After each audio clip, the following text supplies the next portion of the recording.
السلام علیکم ورحمۃ اللہ وبرکاتہ ومغفرتہ۔ ناظرین، عید الفطر آنے والی ہے، جو بہت ہی خوش و خرم کے ساتھ عید منائی جائے گی، جس میں چند سنتیں ہیں جو اللہ کے نبی صلی اللہ علیہ وسلم نے ہمیں اور آپ کو بتلائے ہیں، اس پر خیال رکھنا ضروری ہے۔ عیدگاہ جانے سے قبل سب سے پہلے عید الفطر کہ جو ہے فطرہ ادا کرنا ہے۔ عیدگاہ جانے سے قبل صدقۃ الفطر ادا کرنا ہے۔ نمبر 2، غسل کرنا ہے۔ نمبر 3، غسل کے درمیان مسواک بھی کرنا ہے۔ نمبر 4، اچھی لباس اگر میسر ہو نئے کپڑے کا تو نئے کپڑے پہنیں۔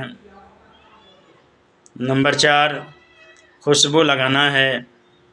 نمبر 5، کھجور کھا کے جانا ہے تاکہ یہ محسوس ہو کہ آج کے دن میں روزہ نہیں ہوں۔ اور ایک راستے سے کنارے سے جانا ہے، دوسرے راستے کنارے سے آنا ہے۔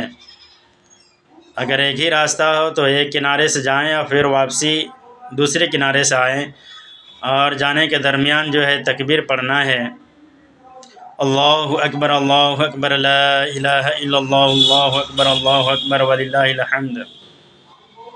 خوشیوں کا ماحول آنے والا ہے، ماشاءاللہ۔ اللہ کا بہت بڑا شکر ہے کہ اللہ نے ہمیں اور آپ کو یہ نوازا ہے، یہ بہت بڑی قیمتی دولت ہے۔ اللہ ہم سب کو، تمام غریبوں کو بھی خوشحال رہنے کی توفیق عطا فرمائے، آمین ثم آمین۔